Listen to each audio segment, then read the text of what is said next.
What's good, everyone? I just got out of the theater. You can see I'm here at City Walk at Universal and watched Ant-Man and the Wasp. It's kind of windy here, so I put the headset in. I don't know if this will help.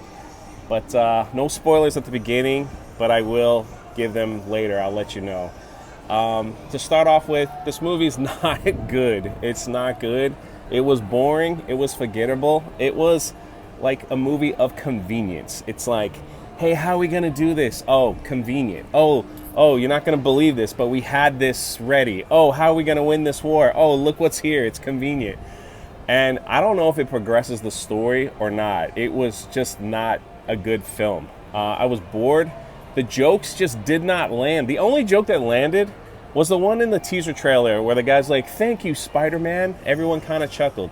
There was a whole montage. All right, this is a little bit of spoiler, but it doesn't reveal the movie. There's a whole montage about how many holes a human has. Yeah, that's right. An alien asked a human, "How many holes do you have?" And there was a whole montage on that, and it was not funny at all. And Kang, Jonathan Majors, best part of the film, underutilized big time.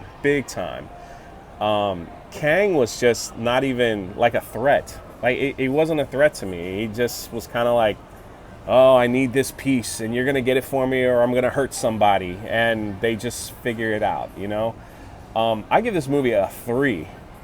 A 3. I don't even think you need to watch it. You just need to wait till someone leaks the end credit scenes, and then go, "Okay, I guess that's what's coming." The whole film was just like literally like Kang was. He said the same thing like he did in Loki. He's like, "Well, I need to get out. If not, something worse is coming." But the worst thing that's coming is Kang. Is another variant of Kang.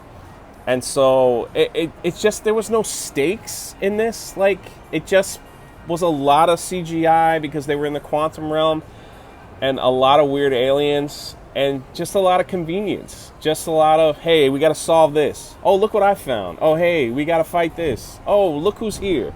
It just like last second convenient. Almost remind me of The Rise of Skywalker. You know, where it's like MacGuffin. That's how I felt when I saw this film.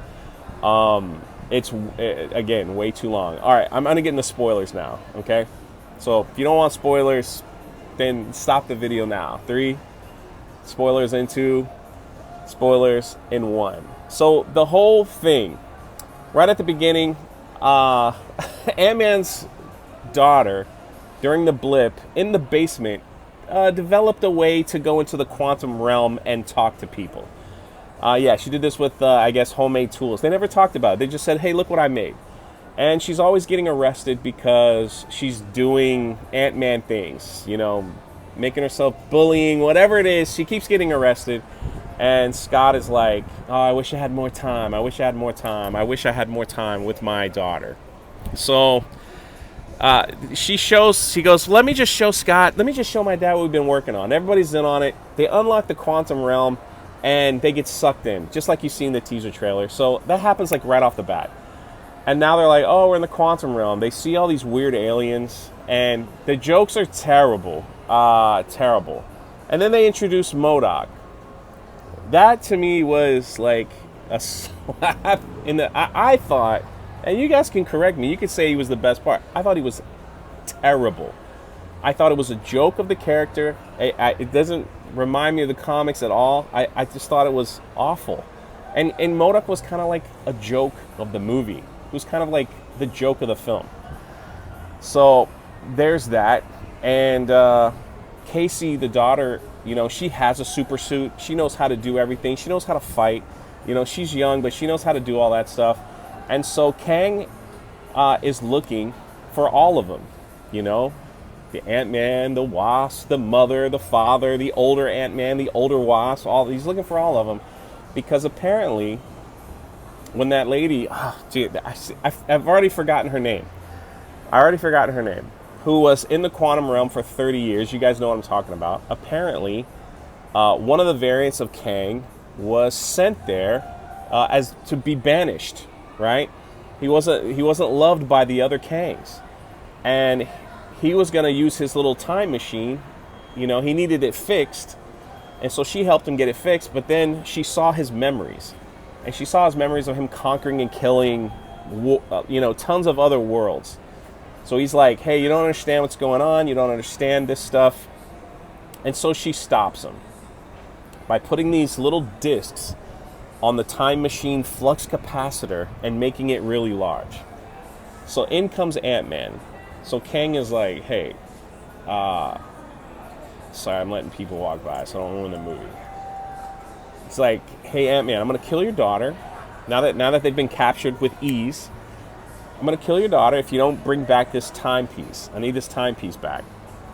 So Scott's like, okay, don't hurt my daughter.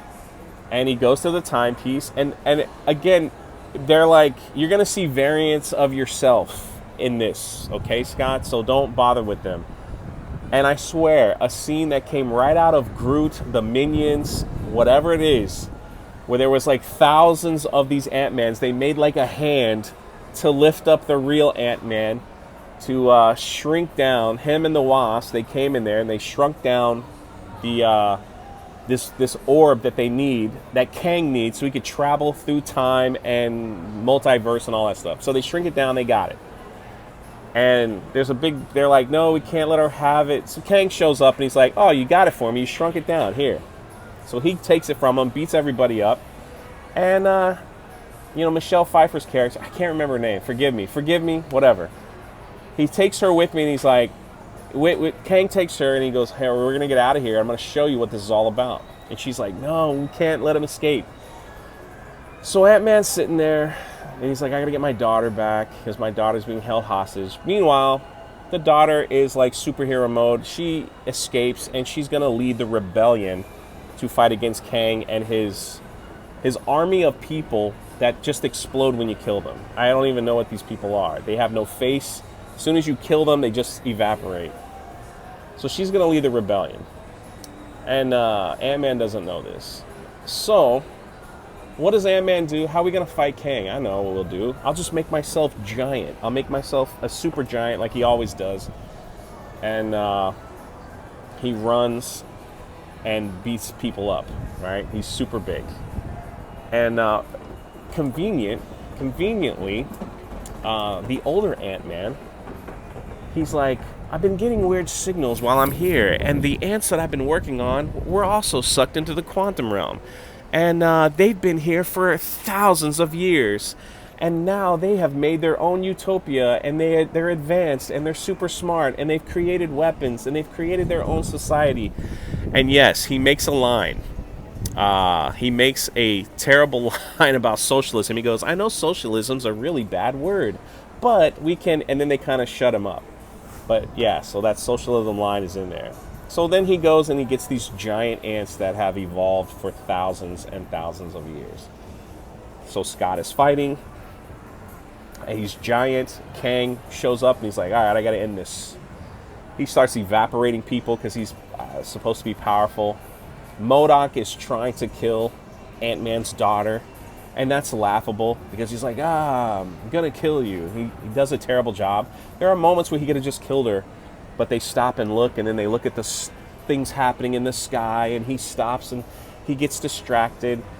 So then Ant-Man's daughter, Casey, she makes herself giant size, and she beats up MODOK. And MODOK's like, oh, man, what am I supposed to do here? He's almost dead. And she looks at MODOK and goes, just don't be a bad person. Be a good person. He's like, okay, I'll be a good person. They use colorful language, but that's literally what it's laughable. It's laughable. So, Ant-Man and the Wasp, they're about to get beat up by Kang, and in come the giant ants that have been living there for centuries. How convenient. And they take over everything. They beat up Kang, they almost kill him. MODOK shows up and he's like, I'm a good guy now. And Kang blasts him and he kind of dies. And it was they tried to make it funny, but it was awkward. And so then Michelle Pfeiffer's character, I'm so sorry I forgot her name. She's like, I figured out how we can get home. Convenient. She just typed some things on a computer, opened up a portal. Everyone goes through, except for Ant-Man, because Kang stopped him. Kang's got no more power abilities because technically Kang is just super smart and he traveled into the future to get all this technology. That's why he's very powerful to use to conquer nations. So he was that's his power. So I'm letting people walk by. I don't want to ruin the movie for them. So then him and Ant-Man get into a fist fight, and he's beating the crap out of Scott. And the Wasp comes back through the portal, and they both beat up Kang, and Kang ends up falling on his time machine orb and gets sucked in, and that's all we know. The rebellion has won. They've taken over, and Casey's opened up the portal again, and Scott and the Wasp, they get sucked back in and they go home. And then they just live happily ever after. And Scott is like sitting there wondering, did we save Earth or did we not? Because we heard bad things are coming. Now let's get to the end credit scenes. The first end credit scene is an arena filled with Kangs. And they're all like, the one Kang we banished, he got defeated. Maybe we should go and defeat these people that defeated him. And it's Kangs from everywhere. There's a Kang dressed up like an Egyptian. There's a Kang, in every costume, there's a Kang. It just looks silly. It literally looks silly. And then the second scene was Loki. Kang is performing magic tricks back in the Old West. And Loki's like, there he is. And that's the end. This movie was trash. I couldn't believe it. This is the start of Phase 5. It's terrible. It's forgettable. I can't believe they spent this kind of money on this. Again, no stakes. It doesn't push the story. It doesn't do anything. We were literally bored. No one clapped at the end. No one laughed at the jokes in my theater. I did go to an earlier showing, so it wasn't really full, so I'm not going to judge that. But sadly, I got to agree with the critics on this one and just say it's a stinker. And if this is how Phase 5 is going to go and how future Marvel movies are going to go with no stakes, just a bunch of flashy lights and a fight scene that's very convenient, these movies are going downhill fast, man. I mean, the plane is on fire and it is getting ready to hit the ground. It is a crash and burn waiting to happen. So anyway, let me know your thoughts if you enjoyed it. Maybe you'd be like, Jay, you're wrong. It's really good. It's the best. And listen, I liked the first two Ant-Man. I was one of the few people that like, no, I enjoyed them. This one I did not enjoy. I did not enjoy. And well, let me know your thoughts in the comment section below. That's my right out of the theater review. It is what it is. I'm at Universal Studios. I'm gonna go ride some rides and do a palate cleanse.